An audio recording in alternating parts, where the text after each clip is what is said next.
Imagine standing at the edge of the deepest canyon on Earth. But this canyon doesn't cut through rock and desert. It plunges through water so deep that if you dropped Mount Everest into it, the world's tallest peak would disappear completely, with over 2,000 meters of ocean still covering its summit. This is the Mariana Trench, and it represents something almost impossible to comprehend, the true scale of our planet's hidden realm. Before we continue this journey, tell us where you're tuning in from. And if this story resonates with you, make sure you're subscribed, because tomorrow I've saved something extraordinary for you. 4 billion years ago, when Earth was still a molten, violent world, the first oceans began to form. Water vapor condensed from the atmosphere, and for millions of years, it rained. These ancient waters found their way into every depression, every crack in the cooling crust, and began the long process of carving out basins that would become our planet's most dominant feature. Today, those same waters have settled into depths that challenge every assumption we have about the limits of our world. Here's what's really happening in the deepest parts of our oceans. We're looking at the largest living space on Earth. 95% of the volume where life can exist on our planet lies beneath the waves. Think about that for a moment. All the forests, all the grasslands, all the mountains and valleys where terrestrial life thrives, they represent just 5% of Earth's biosphere. The other 95% exists in perpetual darkness, under crushing pressure that would instantly destroy any surface-dwelling creature. The journey into this realm begins subtly. At the surface, sunlight penetrates the water in brilliant blues and greens. Fish dart through kelp forests, dolphins leap through breaking waves, and coral reefs bloom in tropical shallows. This is the world we know, the ocean of our imagination. But descend just 200 meters, about the height of a 60-story building, and something fundamental changes. The last photons of sunlight fade away. Below this line, for the next 10,800 meters to the ocean's deepest point, no natural light has ever shone. This is where the alien Earth begins. The pressure down here defies human comprehension. At sea level, the entire weight of our atmosphere presses down on us at 14 7/10 pounds per square inch. We don't notice this because we evolved with it, our bodies perfectly adapted to this constant squeeze. But water is different from air. Water doesn't compress. Every 10 meters you descend adds the equivalent of another complete atmosphere of pressure. At 100 meters down, you're experiencing 10 times the pressure of the surface. At 1,000 meters, it's 100 times greater. In the deepest part of the Mariana Trench, at a place called Challenger Deep, the pressure reaches 1,086 times what you feel sitting in your chair right now. To understand what this means, imagine the weight of 50 jumbo jets stacked on top of every square inch of your body. A styrofoam cup lowered to these depths would be compressed to the size of a thimble in seconds. The human body, mostly water itself, would be crushed so completely that no trace would remain. Yet this is not a sterile, empty void. This crushing darkness teems with life. The water itself becomes alien under such extreme conditions. Near the surface, seawater freezes at about minus 1.8 degrees Celsius. But under the immense pressure of the deep ocean, the rules of physics bend. Water can remain liquid at temperatures well below its normal freezing point. In the deepest trenches, the water hovers just above freezing, around 1 to 4 degrees Celsius, creating an environment more hostile than the surface of Mars. For most of human history, we assumed these depths were lifeless deserts, too extreme for biology to take hold. As recently as 1875, the scientific establishment firmly believed in what they called the azoic theory, the idea that no life could possibly exist below 600 meters. The reasoning seemed sound. No sunlight meant no photosynthesis. No photosynthesis meant no food chain. And the crushing pressure would destroy any living tissue. Then came the Challenger expedition. The HMS Challenger spent 3.5 years, from 1872 to 1876, crossing every ocean on Earth, using simple dredging equipment, Scientists pulled samples from depths previously thought impossible to explore. What they found changed everything we believed about the limits of life. Creatures emerged from depths of 5,000 meters. Bizarre, alien-looking animals that had never seen sunlight, thriving in conditions that should have been instantly lethal. The expedition pulled up sea lilies with delicate, flower-like arms waving from stalks anchored to the abyssal seafloor. They discovered glass sponges that built intricate skeletons from pure silica, creating structures more beautiful than any cathedral. They found worms living in tubes, brittle stars with arms like living lightning, and fish with eyes so large they seemed designed to catch photons that didn't exist. Each haul of the dredge brought up creatures that challenged fundamental assumptions about biology. Here were animals that had never experienced the rhythm of day and night, that had evolved for hundreds of millions of years in conditions of constant cold, eternal darkness, and pressure that would liquefy surface life. They represented entire evolutionary lineages that had diverged from shallow water relatives so long ago that they had become living fossils, windows into biology's ancient past. But here's what the Challenger expedition couldn't have known. They were seeing just the tiniest fraction of the deep ocean's inhabitants. The dredging nets, dragged along the seafloor, were missing the vast communities that live in the water column itself, the three-dimensional space between the surface and the bottom that represents the largest habitat on Earth. Modern technology has revealed that this seemingly empty water is actually bustling with activity. The midwater, the vast realm between the sunlit surface and the abyssal seafloor, contains more biomass than all terrestrial ecosystems combined. Every cubic meter of this dark water contains hundreds of organisms, from microscopic copepods to jellyfish the size of automobiles. The deep ocean operates on scales that make a mockery of human experience. The Pacific Ocean alone contains more than half of all the water on Earth's surface. Its deepest point, Challenger Deep, could swallow the tallest mountain on every continent and still have room for more. The Mariana Trench stretches for over 2,500 kilometers, roughly the distance from New York to Denver, yet it represents just one of dozens of deep ocean trenches scattered across the planet. These trenches form where tectonic plates collide, where the ocean floor literally bends and breaks under geological forces that operate on timescales of millions of years. As oceanic crust slides beneath continental plates, it creates these massive scars in the Earth's surface, gashes so deep they penetrate nearly to the planet's mantle. The deepest point in each trench becomes an isolated world, cut off from the rest of the ocean by walls of crushing pressure and perpetual cold. Yet even in these most extreme environments, life finds a way. The Challenger Deep, once thought to be completely barren, hosts communities of microbes that feed on chemicals seeping from the Earth's interior.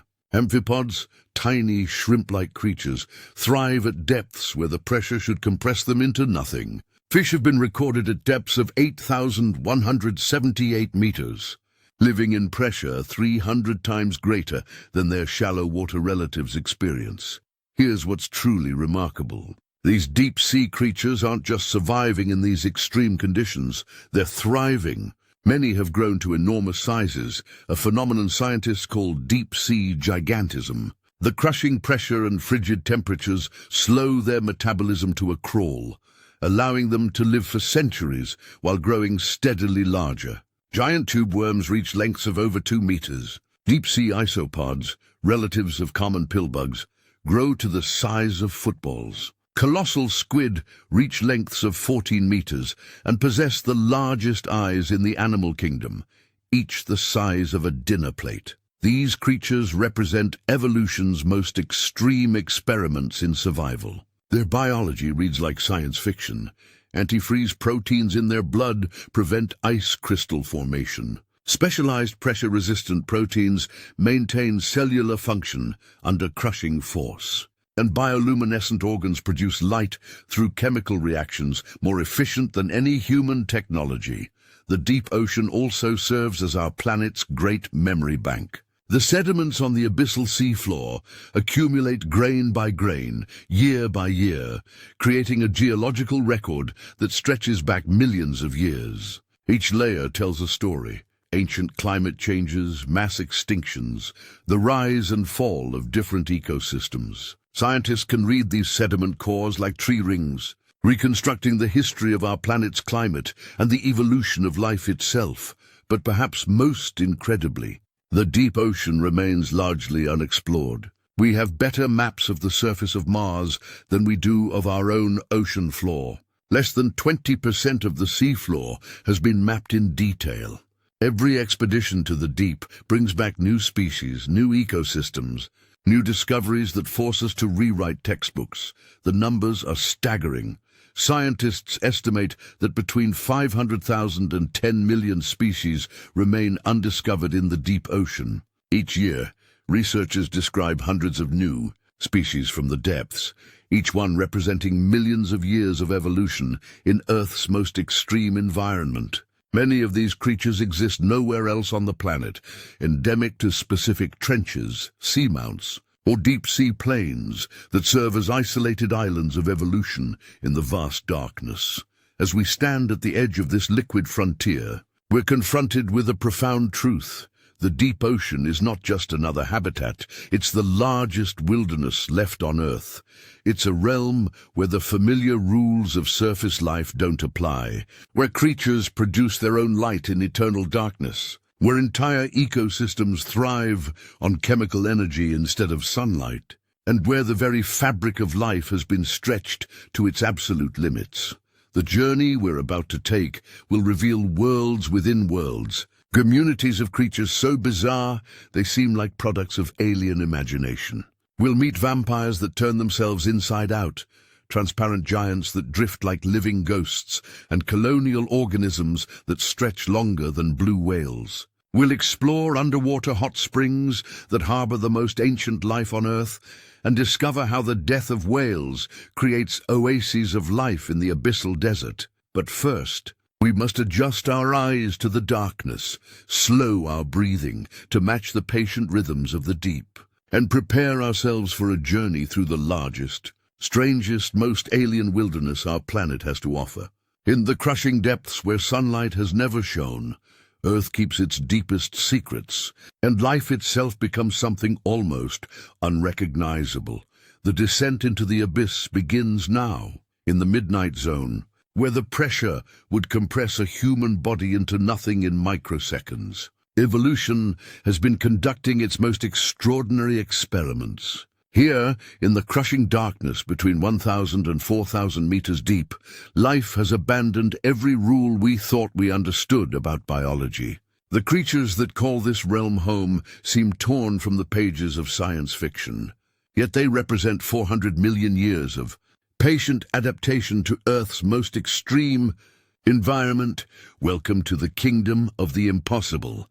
The vampire squid drifts through this liquid, night like a living nightmare transformed into poetry. Despite its terrifying name, Vampiroteuthis infernalis, literally vampire squid from hell, is actually one of the ocean's most gentle creatures. When threatened, it performs one of nature's most stunning magic tricks. It turns itself completely inside out. In seconds, the soft, vulnerable squid becomes a spiky alien umbrella bristling with protective spines. Its 8 arms fold back over its body, revealing rows of wicked-looking hooks that were hidden moments before.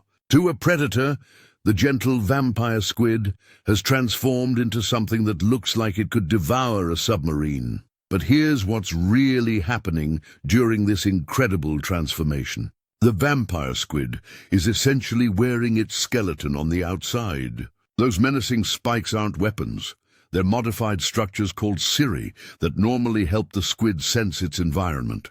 By inverting its body, the squid turns its sensory equipment into armor, a biological solution so elegant that no human engineer has ever conceived of anything similar. The vampire squid represents something profound about deep-sea evolution. Down here, the line between predator and prey, between beauty and terror, becomes beautifully blurred. This creature feeds not on blood, but on marine snow, the gentle rain of organic particles that drifts down from the sunlit world above. It uses two long, thread-like appendages to collect these falling morsels, reeling them in like a fisherman working an invisible line in the darkness. But the vampire squid is just one citizen in a community of creatures that challenge every assumption about animal design. Giant isopods cruise the seafloor like armored vehicles the size of footballs. These are the deep-sea relatives of common pillbugs, but evolution has transformed them into something that belongs in a medieval battlefield. Their segmented bodies are protected by overlapping plates of armor, and their compound eyes contain over 4,000 individual lenses, more than a dragonfly's each, when gathering precious photons in a world where light is the scarcest resource. Here's what makes these giant isopods truly remarkable. They can survive for years without eating. Their metabolism has slowed to such an extraordinary degree that they exist in what scientists call a state of living dormancy. One captive giant isopod survived in an aquarium for 5 years without consuming a single meal. When food does arrive, usually in the form of a dead whale or large fish falling from above, they can eat so much that they become unable to move, sometimes remaining motionless for months while they digest their feast. But nothing in the midnight zone compares to the empire of the gelatinous. Jellyfish and their relatives have conquered the deep ocean in ways that would be impossible in the sunlit world above. Free from the constraints of gravity and solid surfaces, they have evolved into forms that seem to defy the very concept of animal architecture. The giant phantom jelly unfurls arms that stretch over 30 feet in length, longer than a school bus. This ethereal creature drifts through the darkness like a living constellation, its translucent bell pulsing with hypnotic rhythm. Its 4 ribbon-like arms trail behind it, each one lined with millions of stinging cells that can paralyze prey with the lightest touch. When illuminated by the lights of a research submersible, it appears as if someone has draped gossamer fabric over an invisible frame and brought it to life. What's extraordinary about the phantom jelly is how little we know about it. Despite its enormous size, it was only scientifically described in recent decades. It represents a fundamental truth about the deep ocean. Creatures the size of buildings have been living in our planet's largest habitat, completely unknown to science. Each encounter with a phantom jelly is like meeting an alien intelligence that has been sharing our planet for millions of years. The Atolla jellyfish has evolved, perhaps the most sophisticated defense system in the animal kingdom. When attacked, it creates what scientists call a burglar alarm, a spiraling wheel of bioluminescent light that can be seen from over 500 meters away. This isn't just a simple flash of light. It's a complex, rotating pattern that appears to be designed to attract larger predators to the scene of the attack. The Atolla is essentially calling for help, hoping that whatever is trying to eat it will itself become prey to something even larger and more dangerous. Here's the genius of this strategy. In the deep ocean, where prey is scarce and every creature is both hunter and hunted, the Atolla has learned to weaponize the food web itself. Its burglar alarm doesn't just scare away predators, it potentially eliminates them entirely by attracting their own predators to the scene. It's a biological version of calling the police, except the police might decide to eat the burglar. Bioluminescence, the production of light through chemical reactions, has reached its evolutionary pinnacle in the deep ocean.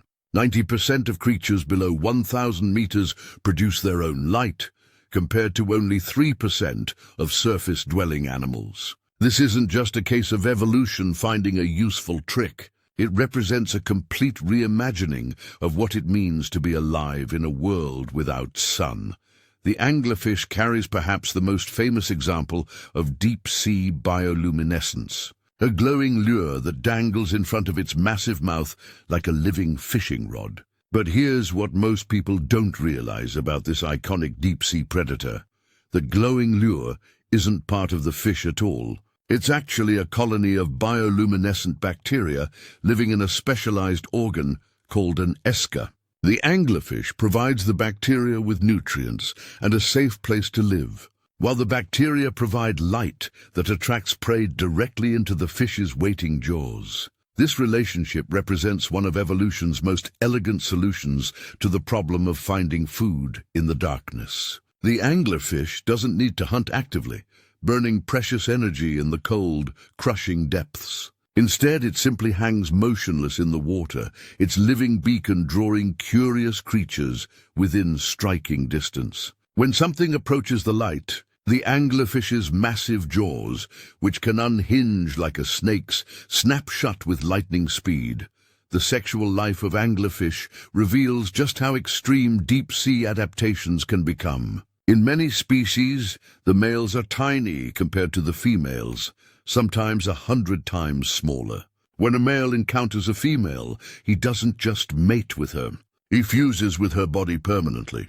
His tissues merge with hers until he becomes essentially a living sperm-producing organ, completely dependent on her circulatory system for survival. Some large female anglerfish carry multiple males fused to their bodies, each one nothing more than a small bump with reproductive organs.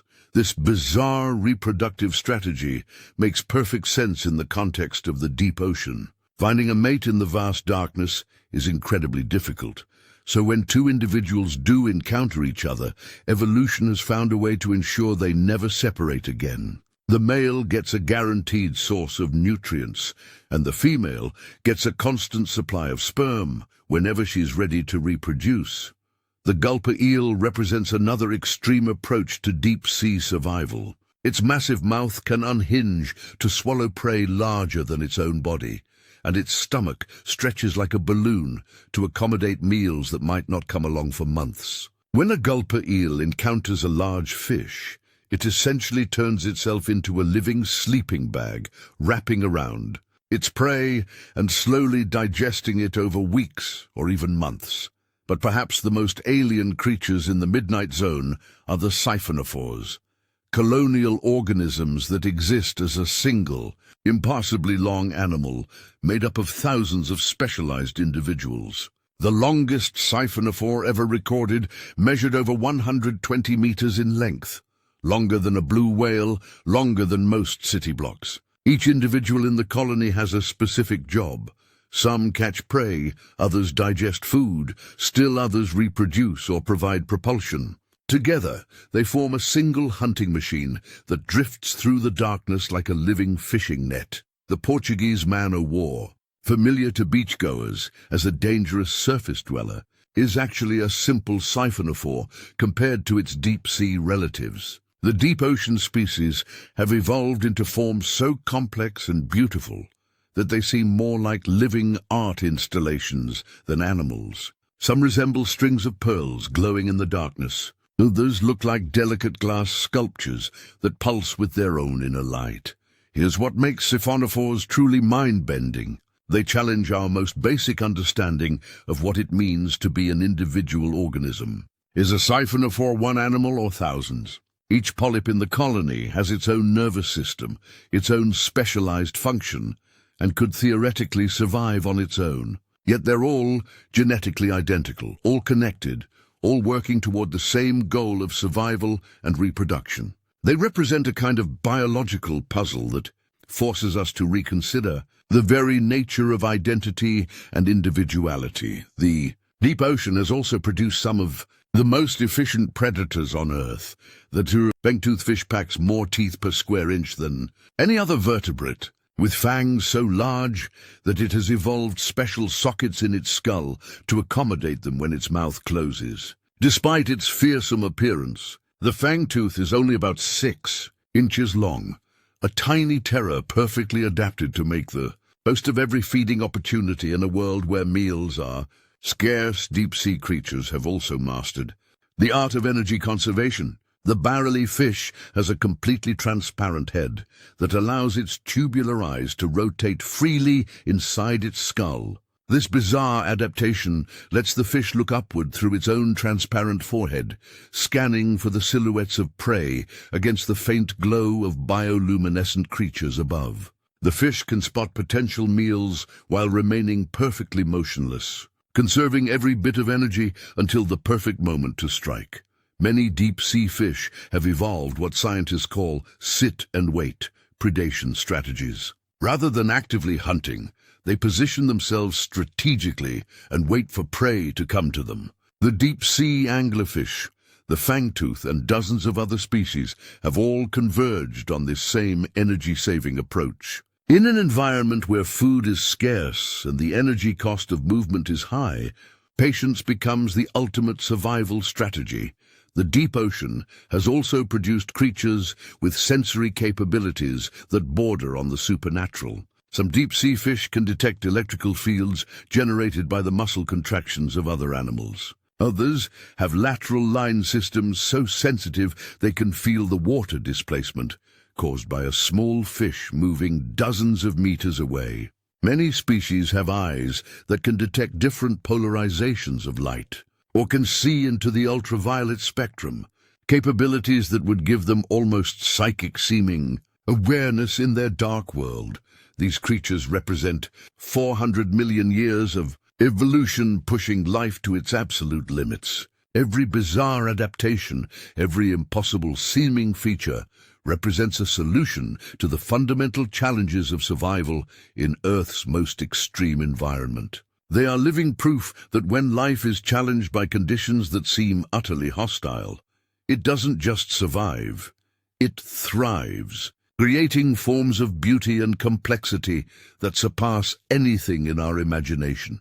In the crushing darkness of the midnight zone, evolution has written its most creative chapter, filling the largest habitat on Earth with creatures that redefine what it means to be alive.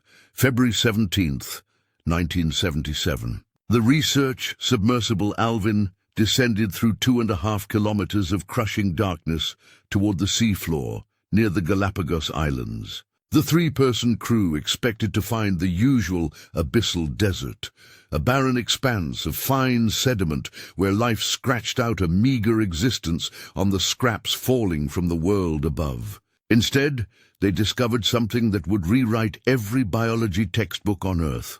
Rising from the seafloor like alien skyscrapers, towering chimneys spewed water so hot it could melt lead. Around these underwater geysers, in water that should have been instantly lethal to any living thing, thrived ecosystems more abundant and bizarre than anything in the sunlit oceans above. Giant worms, 2 meters long, swayed in the toxic currents, their crimson plumes filtering chemicals that would kill surface creatures in seconds. Ghostly white crabs scuttled through forests of these tube worms, while clouds of shrimp swarmed around the volcanic vents like snowflakes in a blizzard.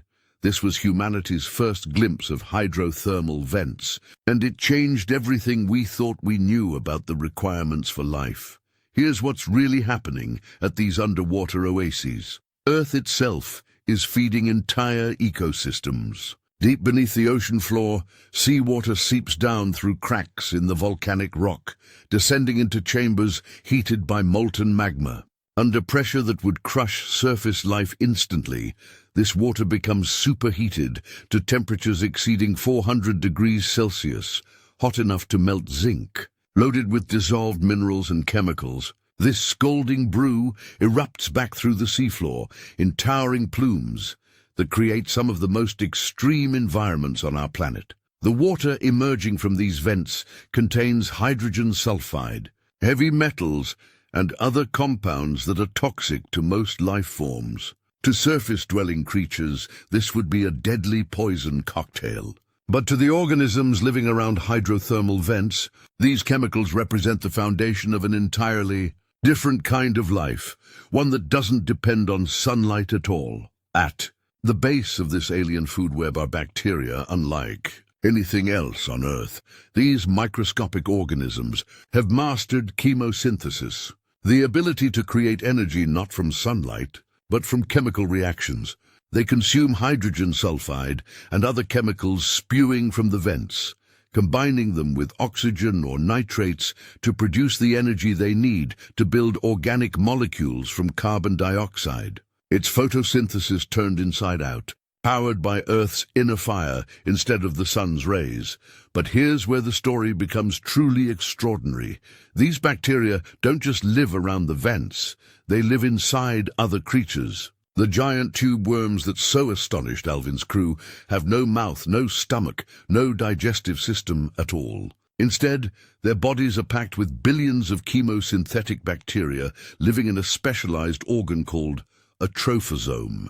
The worms provide the bacteria with hydrogen sulfide absorbed through their blood-red plumes, and in return, the bacteria produce all the organic compounds the worms need to survive and grow. This relationship represents one of evolution's most elegant partnerships. The tube worms, scientific name Riftia pachyptila, grow faster than any other deep-sea creature known to science, adding up to 30 centimeters per year in an environment where most organisms grow at glacial speeds. They achieve this remarkable growth rate by essentially turning their bodies into living greenhouses for chemical-eating bacteria. The crimson plumes that crown each tube worm are marvels of biological engineering. Packed with specialized blood vessels, they absorb hydrogen sulfide, carbon dioxide, and oxygen from the surrounding water with extraordinary efficiency.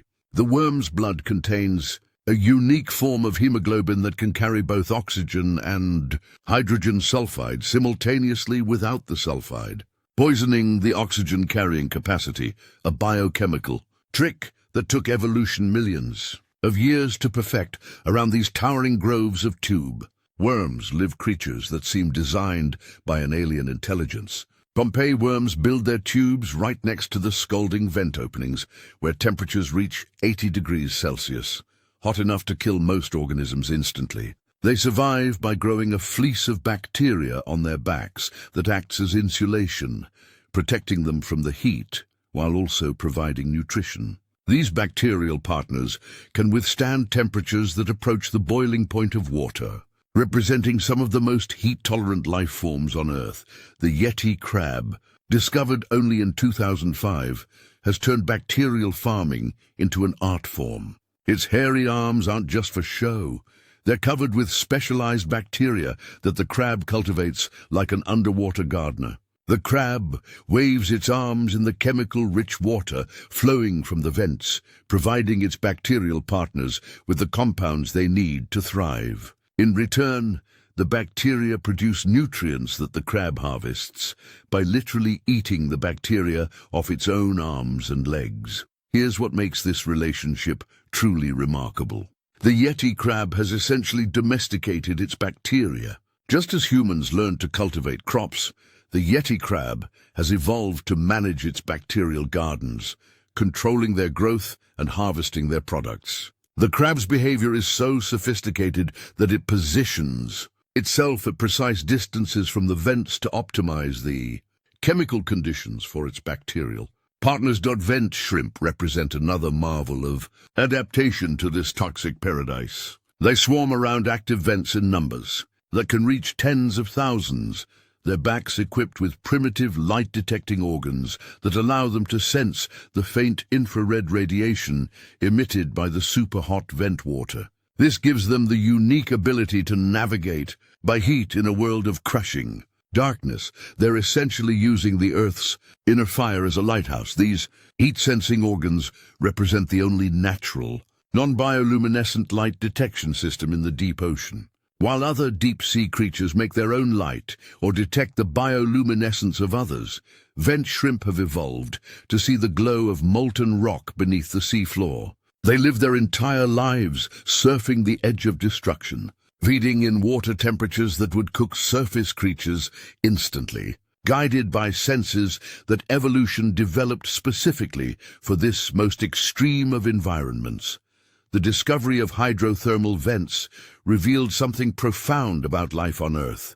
It doesn't need the sun. For billions of years before photosynthesis evolved, chemosynthetic organisms like those found at vents may have been the dominant form of life on our planet.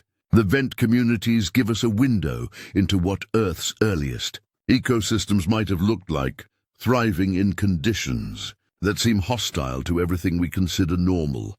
But these oases are as ephemeral as they are extraordinary. Hydrothermal vents are created by geological processes that operate on timescales completely divorced from biological ones. As tectonic plates shift and magma chambers migrate, the underwater hot springs that feed these ecosystems can shut off as suddenly as they began. A vent system that has supported a thriving community for decades can go cold overnight, turning a bustling oasis into a lifeless monument to the power of geological change. When this happens, the specialized creatures that depend on the vents face an extraordinary challenge. They must somehow cross vast expanses of abyssal desert to find new homes. For tube worms that cannot move once they settle, this means their larvae must drift through the darkness for weeks or months, carried by deep ocean currents toward distant vents that may or may not exist. Here's what's truly incredible about this process. Vent larvae can detect the chemical signatures of active vents from hundreds of kilometers away. They follow gradients of hydrogen sulfide and other vent chemicals through the three-dimensional maze of deep ocean currents, homing in on distant oases like molecular bloodhounds. When they find a new vent, they settle and begin the process of building a new community, transforming a barren patch of seafloor into a thriving ecosystem within months. This ability to disperse across ocean basins has allowed vent communities to colonize every mid-ocean ridge system on Earth, from the Pacific Ring of Fire to the Mid-Atlantic Ridge. From the Indian Ocean to the Arctic seas, hydrothermal vents create islands of life in the deepest parts of our planet's oceans. Each vent system evolves its own unique community, with species found nowhere else on Earth. The Lost City Vent Field, discovered in the Atlantic Ocean, represents a completely different type of hydrothermal system. Instead of the black smokers powered by volcanic activity, Lost City's vents are driven by a chemical reaction between seawater and certain types of rock. These alkaline vents produce towering spires of white carbonate that rise up to 60 meters from the seafloor, underwater cathedrals built by chemistry rather than biology.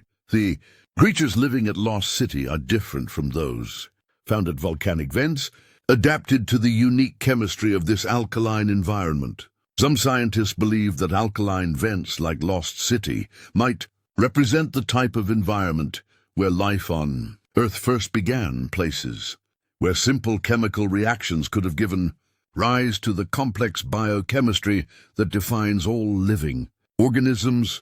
The study of hydrothermal vents has also revealed their crucial role in Earth's ocean chemistry. The hot water erupting from vents carries dissolved minerals from deep within the Earth's crust, distributing iron, sulfur, and other elements throughout the ocean basins. This process has been operating for billions of years, helping to maintain the chemical balance that makes complex life possible in Earth's oceans.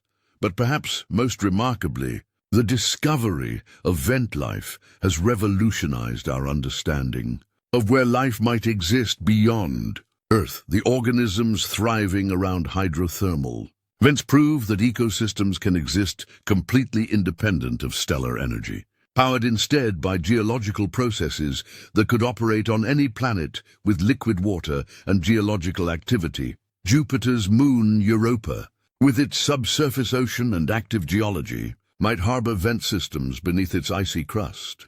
Saturn's moon Enceladus shoots plumes of water into space that contain many of the same chemicals found at Earth's hydrothermal vents. The possibility that similar chemosynthetic ecosystems could exist throughout our solar system transforms the search for extraterrestrial life from science fiction into serious scientific inquiry. On Earth, each hydrothermal vent represents a unique experiment in evolution under extreme conditions. Cut off from the surface world by kilometers of crushing water, these communities have evolved in isolation for millions of years. The result is a level of biological diversity that rivals tropical rainforests, packed into areas smaller than a city block. Scientists estimate that over 500 species have been discovered at hydrothermal vents. with new species found on nearly every expedition to unexplored vent sites. Many of these creatures are so specialized to vent conditions that they cannot survive anywhere else on Earth. They represent evolutionary lineages that have diverged so far from their surface-dwelling relatives that they seem like life forms from another planet. The scale worm Alvinella lives directly on the tubes of Pompeii worms, feeding on bacteria while tolerating temperatures that would denature the proteins in most organisms. Some vent snails have shells made partly of iron sulfide. They're literally armored with metal. Vent mussels can filter bacteria from water so toxic it would kill surface filter feeders instantly.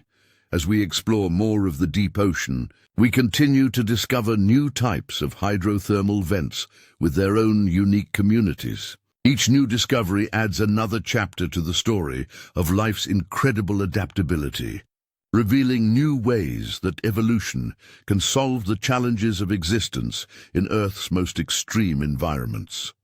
These underwater oases, powered by our planet's inner fire, remind us that life is far more resourceful and resilient than we ever imagined. In places where logic says nothing should survive, entire ecosystems thrive in abundance, creating beauty and complexity from the very forces that seem most hostile to life itself. Far from the dramatic theater of hydrothermal vents in the quieter corners of the deep ocean, another type of oasis thrives with the patience of geological time. Here, where methane and hydrogen sulfide seep slowly through the seafloor like underwater natural gas springs, entire civilizations of creatures have learned to live life in the slowest lane imaginable. These are the cold seeps, communities that measure their existence not in years or decades, but in centuries and millennia.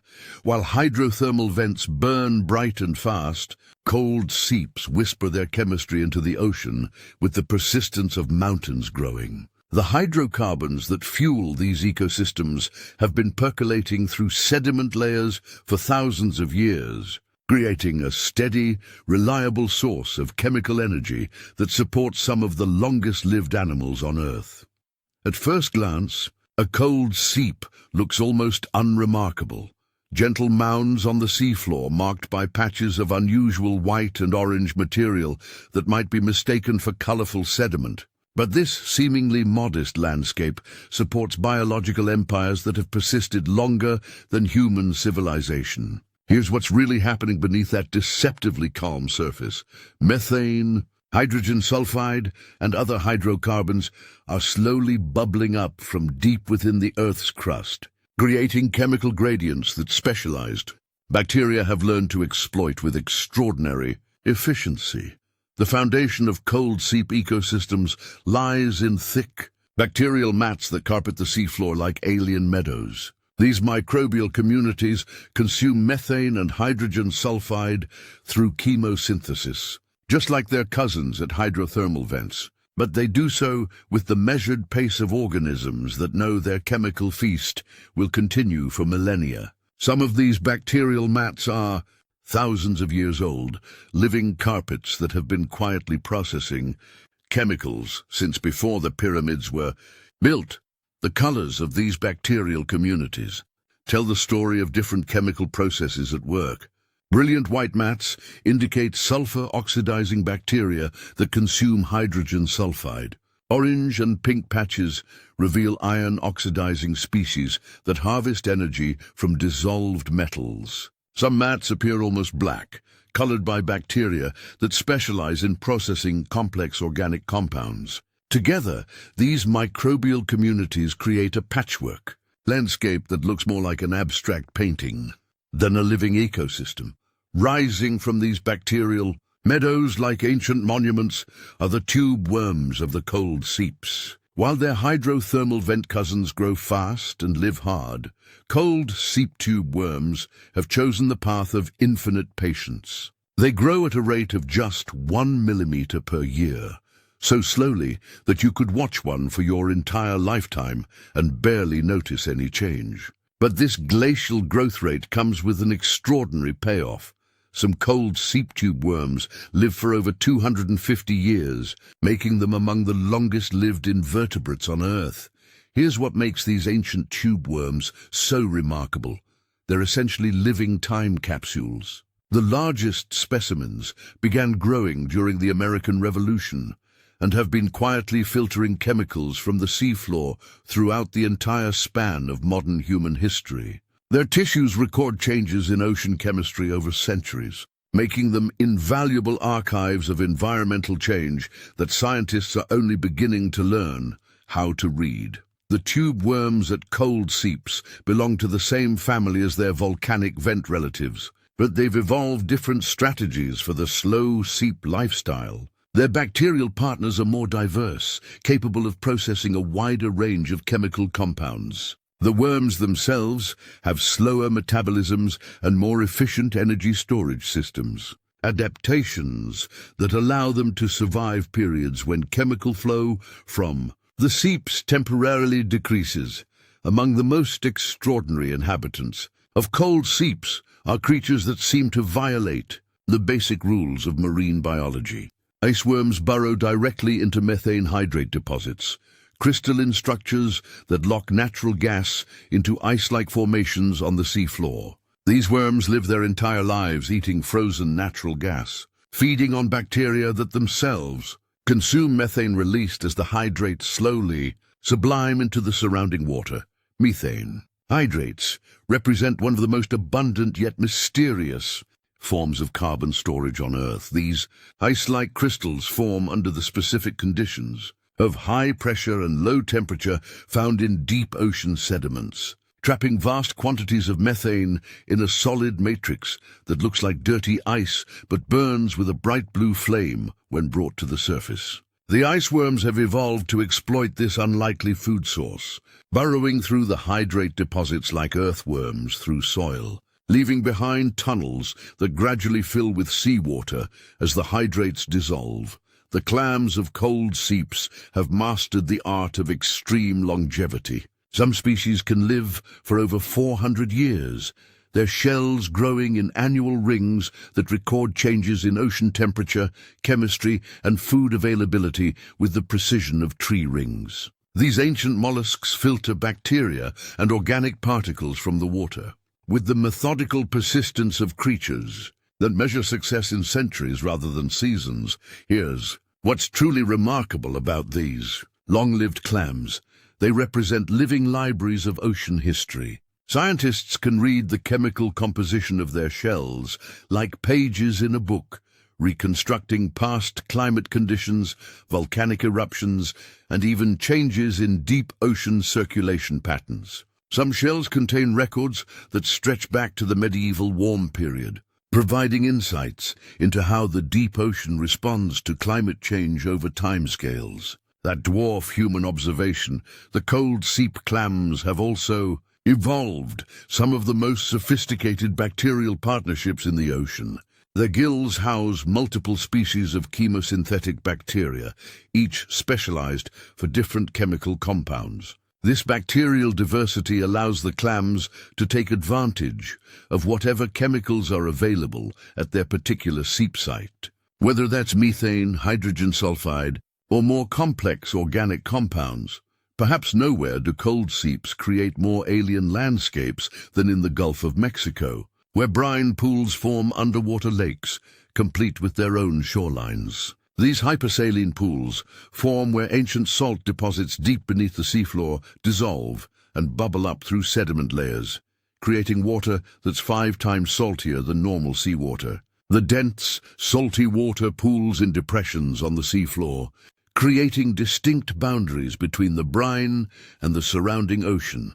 Swimming above these toxic pools are fish and other marine creatures, creating the surreal sight of animals flying over an underwater lake. The boundaries between the brine and normal seawater are so distinct that they create a visible interface, an underwater shoreline, where methane bubbles rise like silver. Balloons and bacterial mats create colorful borders around pools of liquid that would kill most marine life. Instantly, the brine pools support their own specialized ecosystems, Certain bacteria thrive in the extreme salinity, forming thick mats around the pool edges. Some tube worms have evolved to tolerate the high salt concentrations, while specialized crabs and other arthropods patrol the boundaries between the toxic brine and the normal ocean water.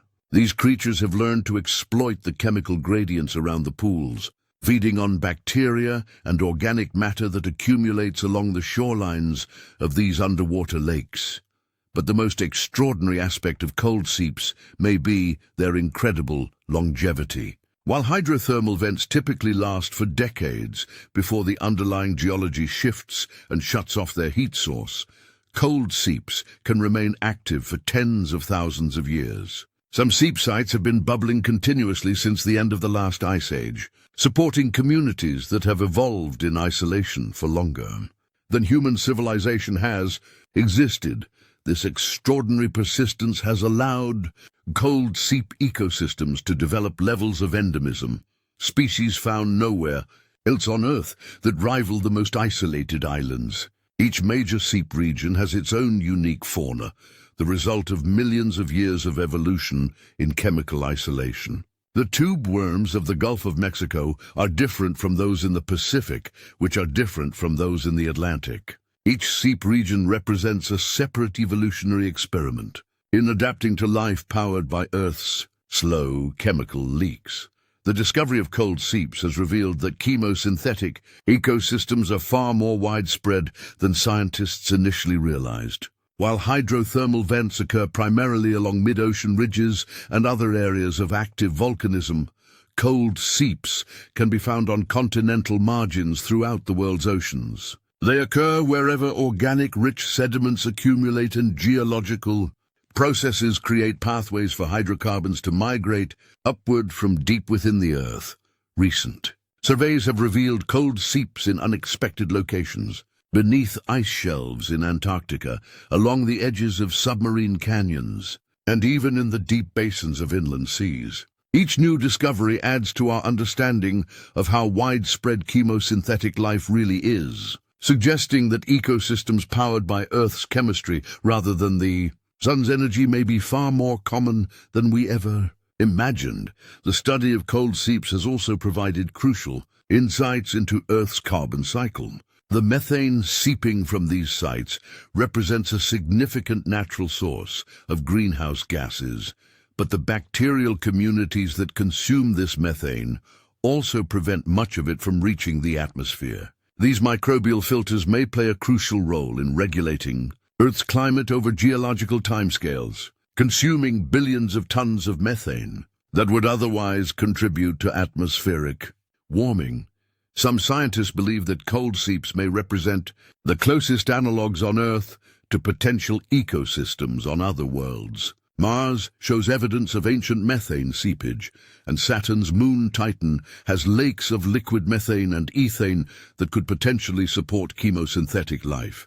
The organisms thriving at Earth's cold seeps demonstrate that life can flourish for millennia on nothing more than the slow chemical exhalation of a planet's interior. The creatures of cold seeps have also contributed to biotechnology and medicine in unexpected ways. The extreme longevity of seep clams has attracted the attention of aging researchers, who study their cellular repair mechanisms for clues about how to extend human lifespan. The unique biochemistry of seep bacteria has yielded enzymes used in industrial processes and pharmaceuticals. Even the methane-eating capabilities of seep microbes are being studied as potential solutions for reducing greenhouse gas emissions. As we continue to explore the deep ocean, we're discovering that cold seeps are far more abundant and diverse than anyone imagined.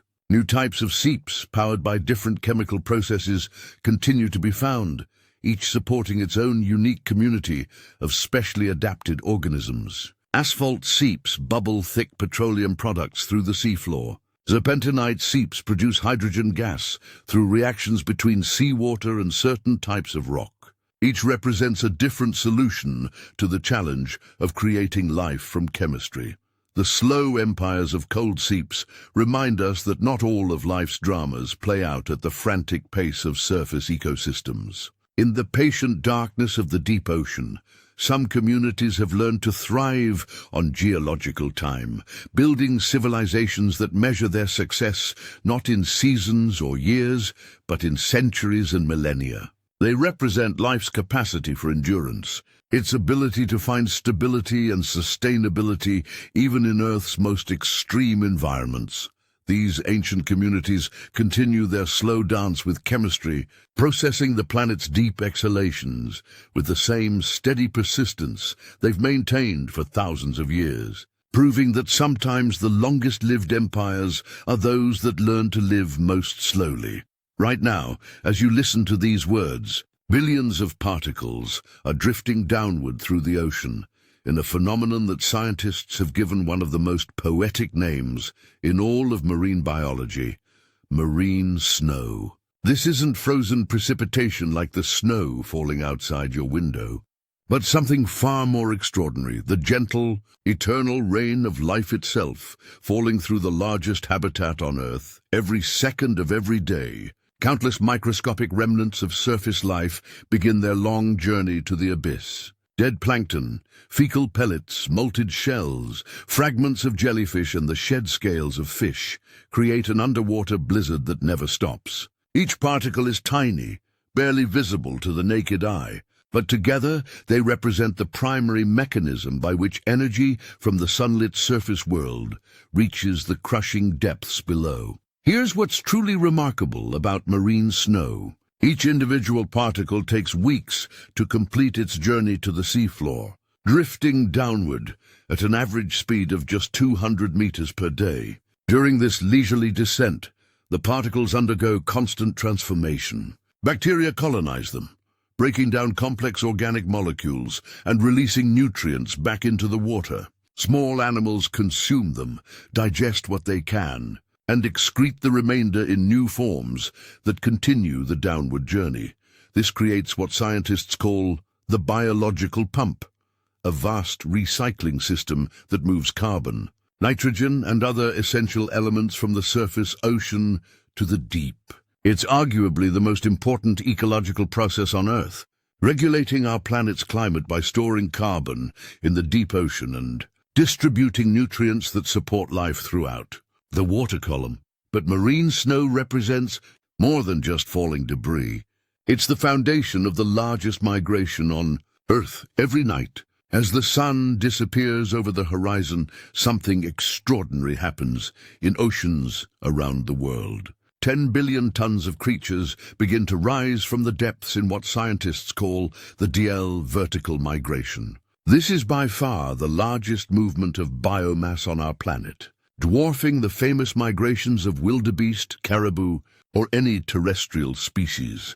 The migration begins in the twilight zone, that vast realm between 200 and 1,000 meters deep, where the last traces of sunlight fade into eternal darkness. Here live more fish than in all other ocean zones combined, dominated by lanternfish that comprise an estimated 65% of all deep-sea fish biomass. These small, silvery creatures, most no larger than your hand, carry light-producing organs called photophores arranged along their bodies like strings of pearls. As darkness falls at the surface, the lanternfish begin their nightly ascent. They rise through hundreds of meters of water, their bioluminescent displays creating underwater auroras that can be seen from space. Millions upon millions of these tiny lights moving upward through the darkness create one of nature's most spectacular yet hidden light shows. But lanternfish are just the most abundant members of this vertical parade.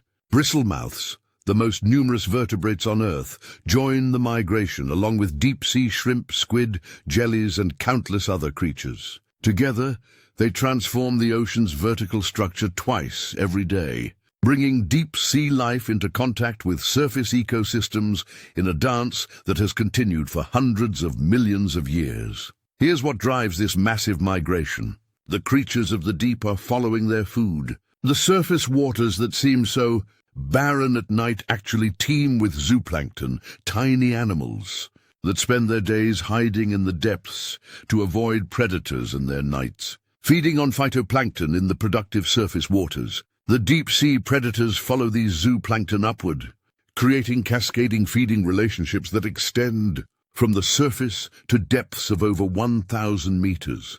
This migration represents one of evolution's most elegant solutions to the problem of energy distribution in the ocean. Instead of relying solely on the slow drift of marine snow, these creatures actively transport energy between ocean layers. They feed in the rich surface waters at night, then return to the depths during the day, where they digest their meals, excrete waste, and die, transferring surface productivity to the deep ocean far more efficiently than passive sinking alone could accomplish. The precision of this migration is astounding. Many species rise to specific depths at specific times, creating a complex choreography that plays out with clockwork regularity. Some creatures make partial migrations, rising only a few hundred meters. Others travel over a kilometer vertically, equivalent to a small bird flying from the ground to the top of the tallest skyscraper twice every day. The energy cost of this migration is enormous. Swimming upward against gravity through hundreds of meters of increasingly dense water requires tremendous effort, especially for creatures already living at the edge of survival in the nutrient-poor deep ocean. Yet the evolutionary success of this strategy, evidenced by the billions of tons of biomass that participate in it, proves that the benefits far outweigh the costs. Among the most remarkable participants in this vertical journey are creatures that seem designed specifically for life in perpetual motion. Giant lavasians, transparent animals related to our own distant ancestors, create elaborate mucus houses as they drift through the water. These structures, which can be the size of beach balls, serve as sophisticated filtration systems that capture marine snow and smaller particles with extraordinary efficiency. Here's what makes lavasian houses truly extraordinary. They're living examples of nanotechnology in action. The mucus fibers that make up these structures are arranged in precise geometric patterns that create filtration systems more efficient than anything human engineers have designed. The houses can capture particles smaller than bacteria while allowing water to flow through with minimal resistance. When a lavasian house becomes clogged with captured particles, the animal doesn't try to clean it. It simply abandons the entire structure and builds a new one. The discarded house, now packed with concentrated organic matter, becomes a fast-sinking packet of food that delivers surface nutrients to the deep ocean far more rapidly than individual particles could manage on their own. A single giant lavasian can abandon and rebuild its house several times per day, creating a steady rain of nutrient-rich packages that feed deep-sea communities below. The lavasian feeding strategy represents one of evolution's most sophisticated approaches to life in the open ocean. These creatures are essentially living filter-feeding factories, processing vast volumes of seawater to extract the microscopic particles that sustain them. Their abandoned houses become concentrated food sources that support entire food webs in the depths below. On the seafloor, where this rain of marine snow finally comes to rest, another extraordinary ecosystem has evolved to process the organic matter that drifts down from above. Sea pigs, translucent sea cucumbers the size of potatoes, march across the abyssal plains in herds that can number in the thousands. These bizarre creatures look more like alien livestock than marine animals, grazing on the organic-rich sediments with the methodical persistence of underwater cattle. Here's what makes sea pig behavior so remarkable. They coordinate their movements across vast areas of seafloor, somehow communicating with each other to locate the richest patches of marine snow. When a particularly nutritious shower of organic matter settles in an area, sea pigs from kilometers away will converge on the site, creating feeding aggregations that can cover several square kilometers of seafloor. The sea pig's feeding process is both simple and elegant. They plow through the sediment with their front ends, extracting organic particles and bacteria while expelling the processed mud from their rear ends. Like earthworms in a garden, They're constantly reworking the seafloor sediments, oxygenating the mud and mixing nutrients that support other deep-sea life. But perhaps the most dramatic example of how surface productivity reaches the deep ocean occurs when large animals die in surface waters and their bodies sink to the seafloor. Whale falls create some of the most spectacular feeding frenzies in the deep ocean, transforming what would otherwise be barren abyssal desert into oases of life that can persist for decades. When a whale dies and its massive body settles on the seafloor, it represents the equivalent of thousands of years' worth of marine snow arriving all at once. The feeding frenzy that follows is like nothing else in the deep ocean. Hagfish, primitive, eel-like scavengers, arrive first, sometimes in numbers that reach into the thousands. They burrow directly into the whale carcass, feeding from the inside out with an efficiency that would impress any horror movie director. Hagfish have evolved one of the most extraordinary defense mechanisms in the animal kingdom. When threatened, they can produce enormous quantities of slime that expands up to 10,000 times its original volume when it contacts seawater. A single hagfish can turn hundreds of liters of water into a thick, suffocating gel in seconds. This slime defense allows them to feed on whale carcasses without fear of predation, essentially creating a protective barrier of mucus around their feeding sites. The hagfish feeding strategy is both disgusting and ingenious. They tie themselves in knots to gain leverage while tearing flesh from the whale carcass. By threading their tail through a loop formed by their own body, they can brace themselves and rip off chunks of meat with extraordinary force. It's a feeding behavior so unusual that it seems more like a magic trick than a biological adaptation.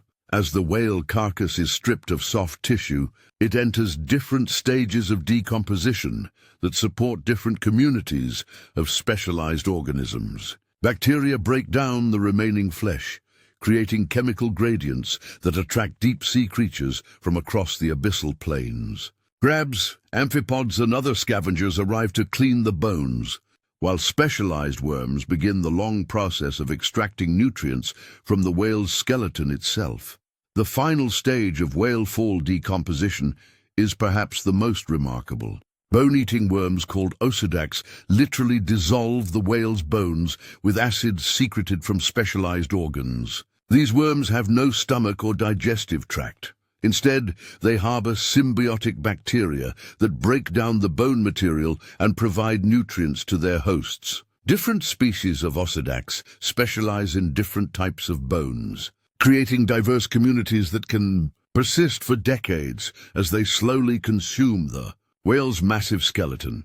The whale fall ecosystem demonstrates how a single event can transform the deep seafloor for generations. Large whale skeletons can support specialized communities for 50 years or more, creating islands of diversity in the vast desert of the abyssal plains. These oases serve as stepping stones for deep-sea organisms, allowing them to disperse across ocean basins by following the irregular distribution of whale falls across the seafloor. The process of marine snow formation and transport connects every part of the ocean in ways that were invisible to scientists until recently.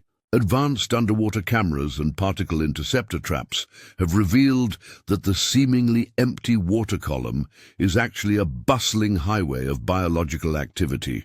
Gelatinous creatures pump through the water like living conveyor belts, processing marine snow and repackaging it for further transport. Bacterial communities colonize sinking particles, transforming their chemical composition as they fall.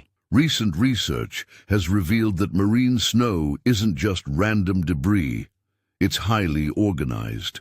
Different types of particles sink at different rates, creating distinct layers and patches of organic matter at different depths. Some particles are sticky, forming large aggregates that sink rapidly. Others remain suspended for months, drifting horizontally with deep ocean currents while they slowly decompose.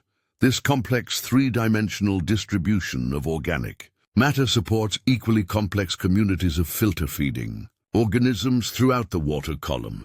Deep-sea salps, barrel-shaped creatures related to larvaceans, pump vast volumes of water through their bodies to extract particles. Colonial siphonophores spread their feeding polyps across hundreds of meters of water, creating living fishing nets that can capture everything from bacteria to small fish. The study of marine snow and vertical migration has revealed that the deep ocean is far more connected to surface ecosystems than anyone previously imagined. Climate change at the surface affects the composition and quantity of marine snow, which in turn affects deep-sea communities thousands of meters below. Changes in surface temperature and chemistry ripple through the entire ocean system, demonstrating that there's no such thing as a truly isolated ecosystem in the sea.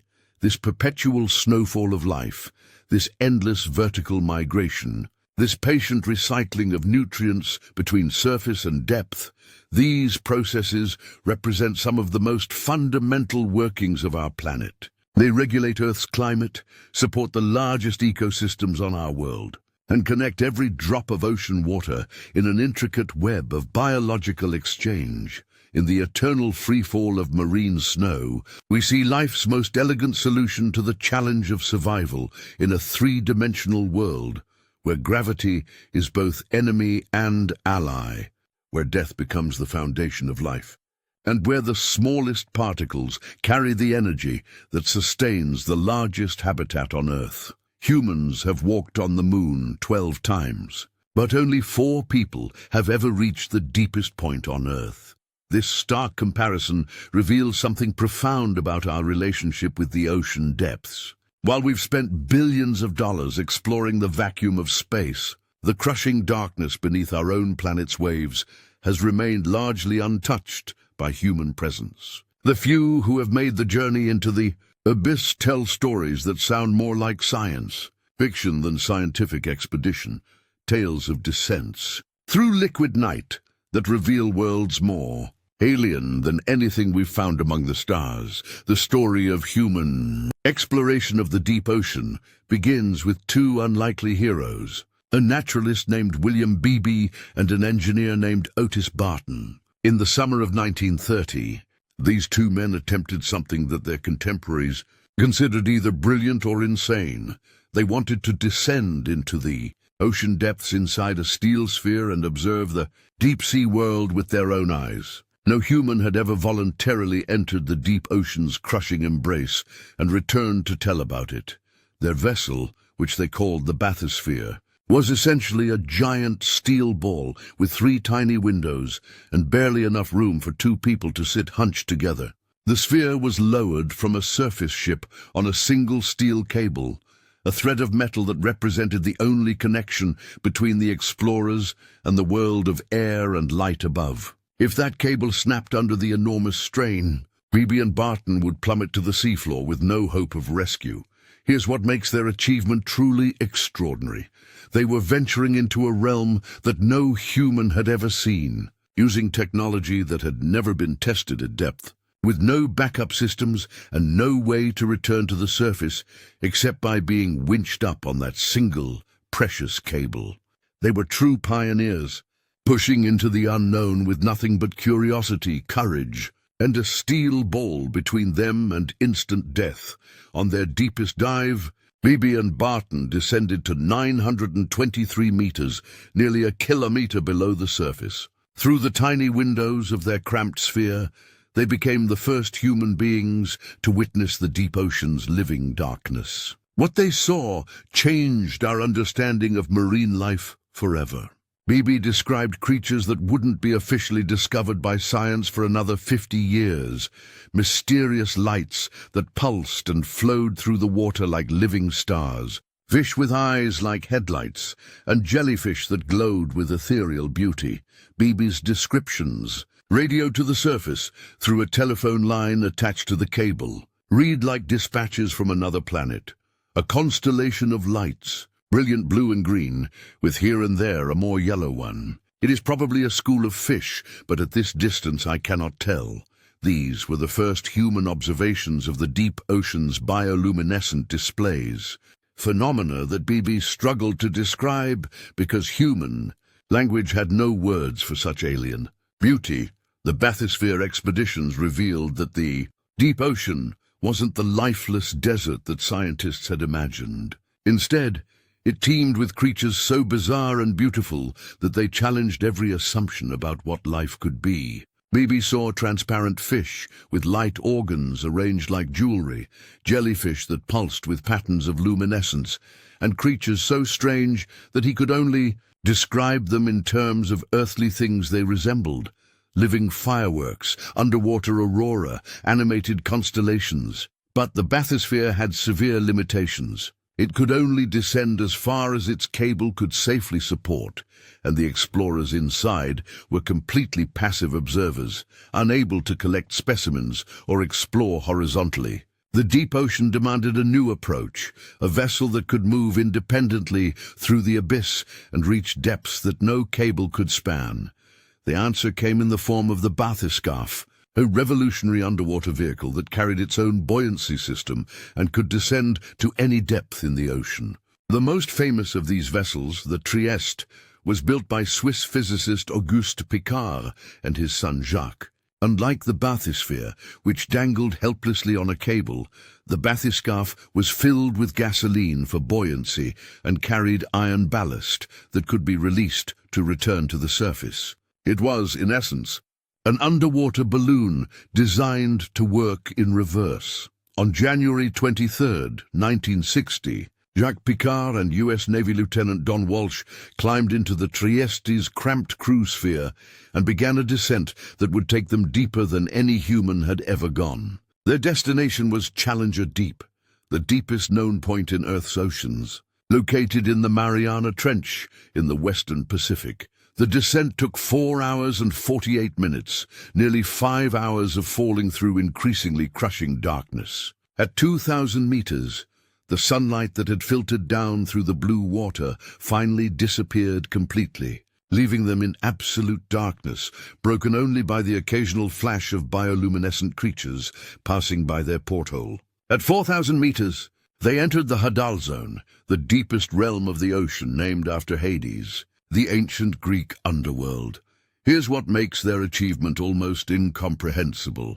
As they descended, the pressure outside their tiny sphere increased relentlessly. At the surface, atmospheric pressure pushes against us at about 14 7/10 pounds per square inch. At Challenger Deep, the pressure reaches over 16,000 pounds per square inch, more than 1,000 times greater than what we experience on land. The water pressure at that depth could crush a human body so completely that no trace would remain.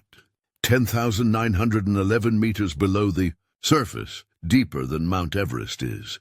Tall, the Trieste finally touched the bottom of Challenger.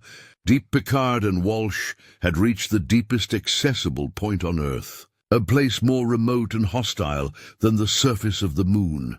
They spent 20 minutes on the bottom, peering out through their tiny porthole at a landscape that no human had ever seen. What they observed challenged another fundamental assumption about the limits of life. Through the porthole, Walsh spotted what appeared to be a flatfish swimming near the bottom, proof that complex life could survive even in the most extreme depths of Earth's oceans. This single observation revolutionized our understanding of life's adaptability, proving that the deepest trenches weren't sterile voids, but habitats that evolution had found ways to colonize. The return journey to the surface took 3 hours and 15 minutes, as the Trieste released its iron ballast and rose through the crushing darkness like an underwater rocket. When they finally broke the surface and were hauled aboard their support ship, Piccard and Walsh had completed one of the most extraordinary journeys in human history, a round trip to the bottom of the world that revealed life thriving in conditions that seemed impossible. For over 50 years, no human returned to Challenger Deep. The extreme difficulty and enormous cost of such expeditions meant that the deepest places on Earth remained as remote as distant galaxies. Deep-sea exploration shifted to remotely operated vehicles and unmanned submersibles, sophisticated robots that could explore the depths without risking human lives. Then, in 2012, filmmaker and explorer James Cameron decided to make the journey himself. Climbing into a specially designed submersible called Deep Sea Challenger, Cameron became the third person to reach Challenger Deep and the first to make the journey solo. His 7-hour round trip brought high-definition cameras and advanced scientific instruments to the deepest point on Earth, revealing the Hadal Zone in unprecedented detail. Cameron's descriptions of the bottom echo those of Pickard and Walsh, but with the added precision of modern technology. He described a landscape of lunar beauty, a desolate plain of fine sediment that stretched beyond the range of his powerful lights. The sediment, he noted, was almost perfectly smooth, disturbed only by the tracks of unknown creatures and the occasional mound that might indicate life hidden beneath the surface. But perhaps most remarkably, Cameron's expedition revealed that even at the very bottom of the deepest trench, life persists. His cameras captured images of xenophyrophores, giant single-celled organisms the size of dinner plates, scattered across the seafloor like alien flowers. These bizarre creatures, among the largest single cells on Earth, somehow thrive in pressure that would instantly destroy most other life forms.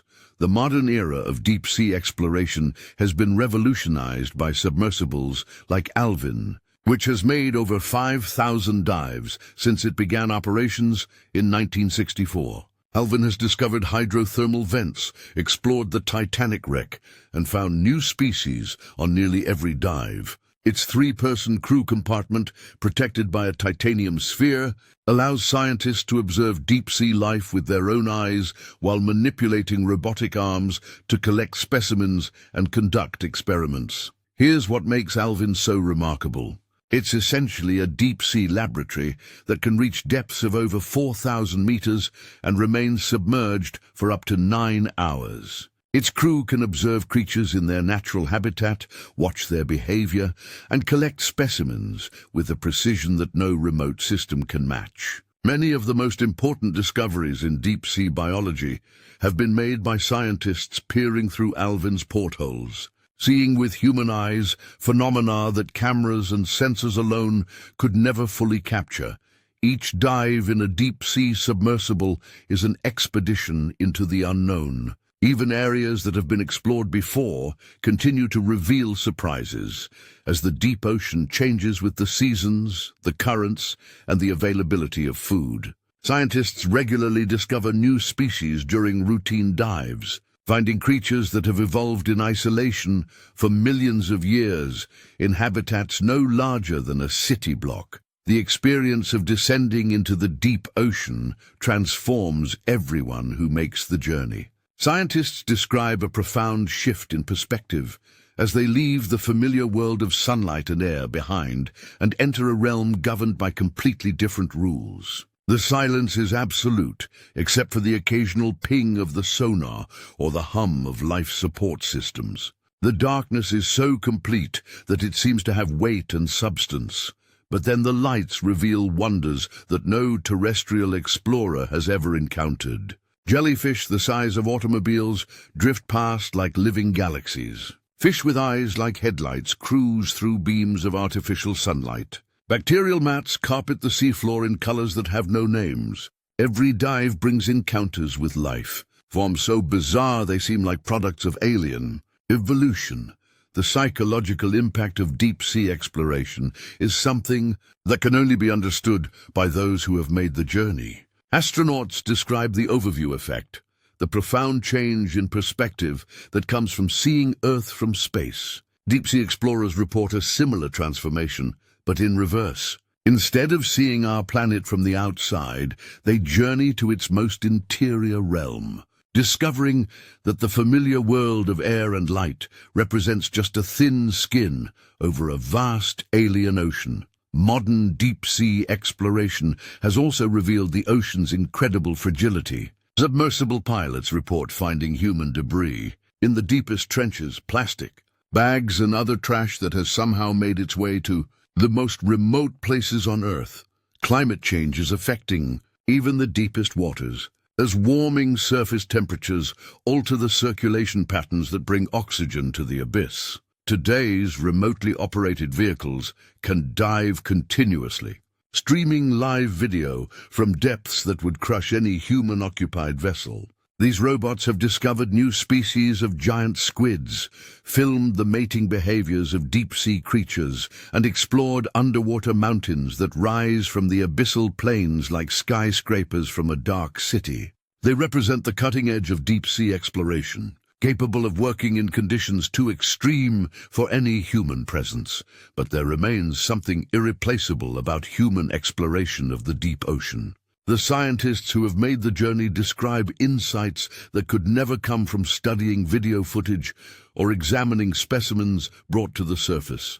The ability to observe deep-sea life with human eyes, to make split-second decisions about what to investigate, and to experience the alien beauty of the abyss directly continues to drive scientific discovery in ways that remote exploration cannot match. As we stand on the threshold of a new era of deep-sea exploration, with advanced submersibles capable of reaching any depth in the ocean, and sophisticated robots that can work for months in the crushing darkness, we're still largely dependent on the courage and curiosity of the few humans willing to make the journey into the abyss. Their voyages beyond sunlight continue to reveal that our own planet harbors mysteries as profound as anything we might find among the stars, worlds within worlds, that challenge our understanding of life itself. The deep ocean remains the largest unexplored frontier on Earth, a realm where every dive brings the possibility of discoveries that could reshape our understanding of biology, evolution, and the very nature of life itself. The deep ocean holds answers to questions we haven't learned to ask yet. In laboratories around the world, scientists are discovering that compounds extracted from deep-sea sponges can fight cancer, that bacteria from hydrothermal vents produce enzymes crucial for COVID-19 tests, and that the blood of deep-sea creatures contains antifreeze proteins that could revolutionize organ preservation. Each expedition to the abyss returns with biological treasures that hint at solutions to humanity's greatest challenges, hidden in the crushing darkness that covers most of our planet. But here's what's truly staggering. We've only just begun to catalogue the life forms that call the deep ocean home. Scientists estimate that between 500,000 and 10 million species remain undiscovered in the depths, more unknown organisms than exist in all terrestrial ecosystems combined. Every year, researchers describe hundreds of new species, from deep-sea expeditions, each one representing millions of years of evolution in Earth's most extreme environments. Many of these creatures exist nowhere else on the planet, endemic to specific seamounts, trenches, or deep-sea plains that serve as isolated islands of evolution in the vast darkness. The magnitude of this undiscovered diversity becomes clear when we consider that less than 20% of the seafloor has been mapped in detail. We have better topographic maps of Mars than we do of the bottom of our own oceans. Vast underwater mountain ranges remain unexplored, their peaks and valleys potentially harboring entire ecosystems that have never encountered human technology. Deep-sea plains larger than continents stretch between these underwater mountains, supporting communities of creatures that might be completely unknown to science. Recent technological advances are accelerating the pace of discovery in ways that would have seemed impossible just decades ago. Autonomous underwater vehicles now patrol the depths continuously, guided by artificial intelligence that can recognize and photograph new species without human intervention. Environmental DNA scanners can identify organisms from water samples, revealing the presence of species that might be too rare or elusive to observe directly. High-definition cameras with specialized lighting systems capture the behavior of deep-sea creatures in their natural habitat, revealing ecological relationships that were previously invisible. But these discoveries are being made against a backdrop of unprecedented change in the deep ocean. Climate change, once thought to affect only surface waters, is penetrating even the most remote depths, Deep-sea temperatures are rising as warming surface waters eventually sink and spread throughout the ocean basins. Ocean acidification, caused by the absorption of carbon dioxide from the atmosphere, is altering the chemistry of seawater at all depths, affecting creatures that evolved over millions of years in more stable conditions. Perhaps most significantly, the oxygen content of deep waters is declining in many ocean basins. The deep ocean's oxygen comes primarily from surface waters that sink in polar regions, carrying dissolved oxygen to the abyss. As surface temperatures rise and ocean circulation patterns change, less oxygen-rich water is reaching the depths. This process, called ocean deoxygenation, is creating vast dead zones where complex life cannot survive. The deep ocean plays a crucial role in regulating Earth's climate that we're only beginning to understand. The twilight zone, that vast realm, between 200 and 1,000 meters deep, stores more carbon than all the world's rainforests combined. The creatures living in this zone participate in the vertical migration we explored earlier, actively transporting carbon from surface waters to the deep ocean, where it can be stored for centuries or millennia. Here's what makes this carbon storage system so important. It helps regulate the amount of carbon dioxide in our atmosphere, acting as a massive buffer against climate change. But warming temperatures and changing ocean chemistry are disrupting the organisms that power this biological carbon pump. Changes in the composition of marine snow, shifts in migration patterns, and the decline of key species could all affect the ocean's ability to absorb and store atmospheric carbon. The deep seafloor itself represents one of the last frontiers for resource extraction on Earth. Scattered across the abyssal plains are billions of potato-sized nodules that contain more nickel, cobalt, copper, and rare earth elements than all known land-based reserves. These polymetallic nodules grow incredibly slowly, adding layers of metal just millimeters thick over millions of years, but they cover vast areas of the deep sea floor in concentrations that make them attractive to mining companies. The prospect of deep-sea mining represents both an opportunity and a profound threat. The metals in these nodules are essential for renewable energy technologies. Electric car batteries, wind turbines, and solar panels all require the cobalt, lithium, and rare earth elements found on the seafloor. Mining these resources could help accelerate the transition to clean energy and reduce our dependence on land-based mining, which often involves devastating environmental and social costs. But disturbing the deep seafloor could destroy ecosystems that took millions of years to develop. The creatures living on and in the abyssal sediments have evolved in an environment of extreme stability, where change happens on geological timescales. Mining operations would create sediment plumes that could smother filter-feeding organisms over vast areas, while the removal of nodules would eliminate the hard surfaces that many deep-sea creatures depend on for attachment and shelter. Here's what makes this dilemma particularly challenging.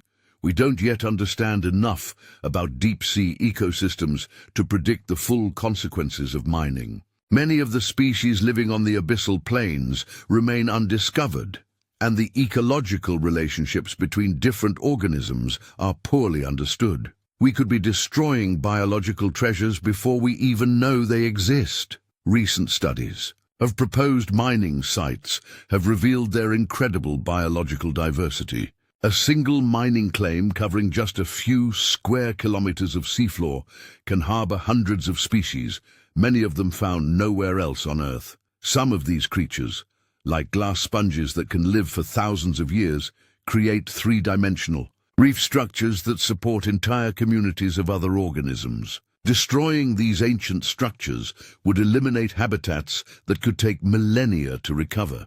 The challenge of balancing resource extraction with conservation has led to calls for a new approach to deep-sea management. Some scientists propose creating vast marine protected areas that would preserve representative samples of deep-sea habitats while allowing sustainable resource extraction in other areas. Others advocate for developing new technologies that could minimize the environmental impact of deep-sea mining, such as precision extraction methods that could target specific nodules without disturbing large areas of seafloor. But protection of the deep ocean faces unique challenges. Unlike terrestrial ecosystems, where boundaries can be clearly defined and monitored, deep-sea environments are connected by currents that can transport larvae, nutrients and pollutants across entire ocean basins.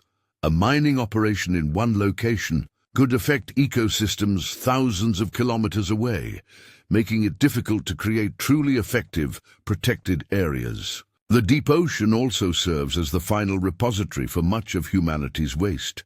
Plastic pollution, once thought to be primarily a surface problem, is now found in the deepest trenches on Earth. Microplastics, tiny fragments of degraded plastic, are consumed by deep-sea creatures and incorporated into food webs that extend from the abyss to the surface. Chemical pollutants from industrial activities accumulate in deep-sea organisms, sometimes reaching concentrations higher than those found in polluted surface waters. Recent expeditions to the deepest parts of the ocean have found human debris in places that should be pristine wilderness. Plastic bags have been discovered in Challenger Deep, over 11,000 meters below the surface. Deep-sea creatures are being found with stomachs full of microplastics, and some species are incorporating plastic fibers into their nests and feeding structures. But the deep ocean's greatest value to humanity may lie not in the resources we can extract from it,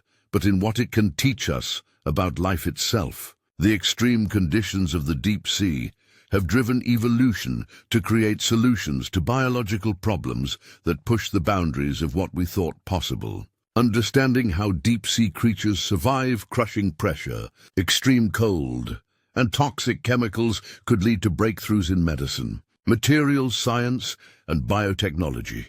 Deep-sea organisms have already contributed to numerous medical advances. Compounds from deep-sea sponges are being developed as cancer treatments. Enzymes from hydrothermal vent bacteria are used in diagnostic tests and industrial processes. The antifreeze proteins found in deep-sea fish could revolutionize organ preservation for transplants. The bioluminescent systems of deep-sea creatures are being adapted for use in medical imaging and environmental monitoring. Here's what's particularly exciting about deep-sea biotechnology.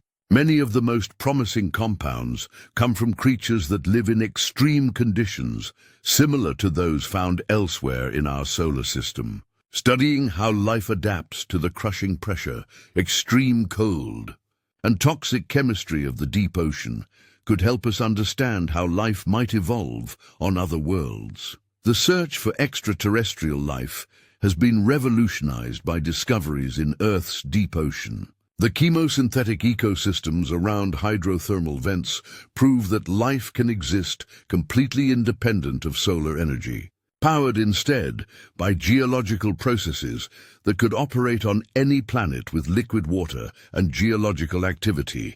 Jupiter's moon Europa, with its subsurface ocean and active geology, could harbor vent systems beneath its icy crust. Saturn's moon, Enceladus, shoots plumes of water into space that contain many of the same chemicals found at Earth's hydrothermal vents.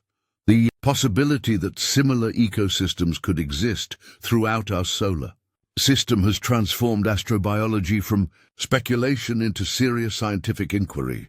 NASA and other space agencies are developing missions specifically designed to search for chemosynthetic life in the subsurface oceans of icy moons. The techniques being developed to study life in Earth's most extreme environments are being adapted for use in exploring potential habitats. Beyond our planet, new technologies continue to expand our ability to explore and understand the deep ocean. Transparent aluminum submarines could allow unprecedented observation of deep-sea life without disturbing natural behaviors.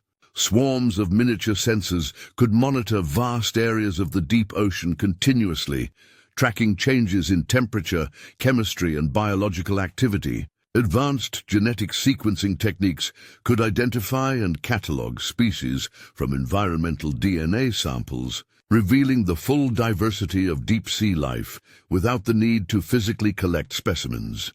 Artificial intelligence is beginning to revolutionize deep-sea exploration. Machine learning algorithms can analyze video footage from deep-sea cameras, automatically identifying and cataloging species faster than human researchers ever could. AI systems can also predict where new species are most likely to be found, optimizing the use of expensive deep-sea exploration time. Perhaps most exciting are the prospects for long-term human presence in the deep ocean. Permanent research stations on the seafloor could allow scientists to study deep-sea ecosystems continuously, observing seasonal changes, reproductive cycles, and ecological relationships that are invisible during brief submersible visits. Underwater habitats could serve as stepping stones for long-duration space missions, testing technologies and human adaptations needed for life in extreme environments. But the deep ocean's greatest mysteries may be those we haven't yet learned to recognize. Every major expedition to unexplored depths returns with discoveries that challenge fundamental assumptions about biology, evolution, and the nature of life itself. Creatures are found living in conditions that should be impossible. Ecosystems are discovered operating on principles we didn't know existed. Biological processes are observed that could revolutionize our understanding of how life works. The deep ocean represents the last great frontier on Earth, a vast wilderness that contains more unknown territory than all the continents combined. It's a realm where new species are discovered, not occasionally but routinely, where entire ecosystems remain to be explored, where the next breakthrough in medicine, materials science, or our understanding of life itself might be waiting in the crushing darkness. As we stand on the threshold of a new era of ocean exploration, equipped with technologies that would have seemed magical to earlier generations of deep-sea pioneers, we face both unprecedented opportunities and profound responsibilities. The decisions we make about how to explore, study, and protect the deep ocean will determine whether future generations inherit a wilderness full of wonders or a depleted realm stripped of its biological treasures in the crushing darkness where life shouldn't exist but does. Earth continues to keep its deepest secrets. The deep ocean waits with infinite patience, ready to reveal mysteries that could transform our understanding of life, consciousness, and our place in the universe.